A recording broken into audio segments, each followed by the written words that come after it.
Hello mga sis. Share ko lang mga sis. Ay, no baby. Yung ano sis, yung nail art. Dito sa Japan. Yan. So, ano na siya sis? Napagawa ako last November. Bago yung birthday ko, November 2. So, ano na? November, December, January, February, March. So, nasa ano siya sis? 4 months. Diba? Napakatibay niya talaga sis. Kahit medyo mahal siya, pero matibay talaga oh. Yan. Bongga siya day. So need ko na siyang kunin.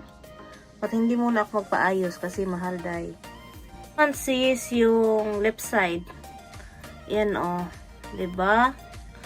Bumaba na yung design. Tsaka yung color. Yan. Need ko siyang ano sis. Need ko siyang kunin. Kasi masakit na siya ba sa ano. Pag magsapatos ako. Yan. Simple lang yung design. Super simple. Super simple lang yung design sis. Yan oh. Diba? Super tibay. First time ko din to. At saka last. First time and last. Iba talaga sis o pag Japan. Super good quality. So, sulit yung ano ko sis. Sa peso kasi nasa ano to siya. Nasa mga 3,000. O, diba? Ayan. Sulit yung nail art.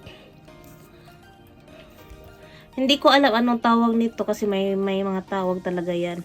Basta yun na yun. Diba may polygel, ganon. Hindi ako expert. Yun lang mga sis. Share lang. Share lang. Yan. Baby, come here.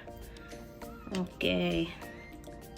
So, pag nasa Japan kayo sis, maghanap kayo ng medyo mura. Yung wala sa mga big malls. Yung nasa gilid-gilid lang. Kasi pag Japan naman talaga, ano naman talaga yan. Garantisado. Garantisado. Yun lang mga sis. Thank you sa lahat. Yan. Thank you sa support, everyone. Andito si Waffle mga sis. Yan siya mga sis. Nagkulit-kulit kay mami. Nagplay ng kanyang toy.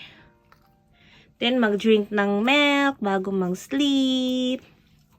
Say bye-bye na na. Hey. Waffle. Na thank you for watching. Stay safe. Stay motivated. Stay pretty. Ito yung Waffle Be.